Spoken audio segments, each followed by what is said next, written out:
Bismillah, alhamdulillah, Allahumma sholli ala Muhammad. Kita melanjutkan lagi dari kitab dari adab belajar ya. Yang keenam, yang keenam yaitu kasih sayang dan nasihat. Ya. Eh, jadi kita sebagai penuntut ilmu ya, adabnya memiliki rasa kasih sayang, suka memberi nasihat dan tidak membenci. Wah, masya Allah ya. Ternyata menjadi penuntut ilmu itu ya bukan yang bengis ya. Justru seharusnya penuntut ilmu itu adalah orang yang paling kasih sayang kepada orang lain, gitu ya. Suka memberikan nasihat, ya, nggak mendeki. Ya. Jadi intinya poin yang keenam ini sebagai penuntut ilmu kita harus berkasih sayang ya. Selanjutnya masih di poin yang keenam ya, putra seorang mu'alim dapat menjadi orang alim berilmu ya. Anaknya gitu ya, anaknya mu'alim, anaknya ulama misalnya gitu ya, bisa menjadi seorang ulama juga lah. Karena mu'alim itu selalu menginginkan murid-muridnya kelak menjadi ulama ahli Quran. Lantaran keberkahan keyakinan dan kasih sayangnya kepada murid-muridnya, itulah maka putranya menjadi seorang mu'alim. Oh, Masya Allah ya. Jadi kita istilahnya sebagai guru gitu ya, pengen banget gitu ya murid-murid kita yang kita ajarkan tuh menjadi seorang yang ya sukses lah gitu ya, menjadi ulama misalnya gitu ya.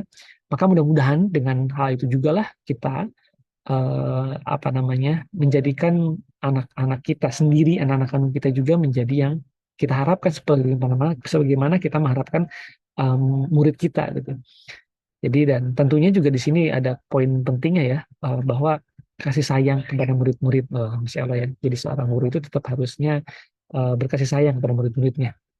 Baik, yang ketujuh setahu saya ini yang terakhir teman-teman ya, yang terakhir dari ada belajar kita yang kita pelajari, yaitu sikap waro pada masa belajar. Apa itu waro? Waro adalah memilih untuk berhati-hati dalam perkara yang belum jelas. Jadi kita nggak, lebih baik kita tinggalin gitu ya. Karena perkara ini nggak belum jelas apakah dia halal atau haram, kalau begitu ya. Artinya dia syubhat kan ya. Atau misalnya berbahaya dalam agama gitu ya. Contohnya adalah meninggalkan perkara syubhat tadi ya sudah disebutkan, perkara yang makruh dan juga perkara yang mubah ya, terlalu berlebihan dalam hal yang mubah kita tinggalin ya. Sikap waro sebagai sikap waro seorang penuntut ilmu. Nah, pernah berkata ya Al Imam Syafi'i, beliau mengadu kepada gurunya Imam Waqi ya. Beliau kata, aku Al Imam Syafi'i gitu ya, pernah mengadukan kepada Waqi tentang jeleknya hafalanku. Jadi beliau ngeluh ya, ini kenapa sih kok jelek banget hafalan saya gitu ya. Padahal teman-teman kita tahu ya, hafalannya Imam Syafi'i itu luar biasa.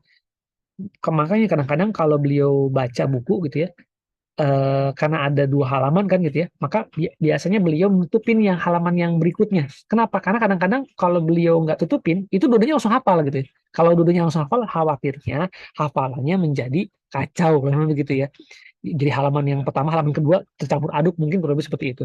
Atau bahkan pernah diriwayatkan juga bahwa beliau ketika ke pasar itu kalau tidak salah suka menggunakan kapas gitu, suka menggunakan kapas. Ya, supaya apa? Supaya beliau tutupin kupingnya dengan itu sehingga tidak mudah orang-orang yang berkata apapun itu langsung hafal karena beliau ketika dengar sesuatu langsung hafal gitu ya. Takutnya ketika ada orang yang ngomong bicara kurang baik gitu ya, itu langsung hafal gitu ya, Masya Allah itu beliau ya. Nah, jadi ini Imam Syafi'i ngadu nih sama Imam Waqi, jelek hafalannya ya. Lalu beliau menunjukiku untuk meninggalkan maksiat. Beliau memberitahukan kepadaku bahwa ilmu adalah cahaya dan cahaya Allah tidaklah mungkin diberikan pada ahli maksiat. Masya Allah. Ini sebagai cara kita waro ya dalam mencari ilmu. Jadi kalau misalnya sekarang kita belajar tapi sering lupa ya, bisa jadi karena ini gitu ya teman-teman ya. Ini tentunya sama-sama perlu kita perbaiki ya. Baik, insya Allah nanti kita akan lanjutkan lagi karena masih ada tambahan-tambahan beberapa slide yang dari adab belajar. Dengan saja, wassalamualaikum warahmatullahi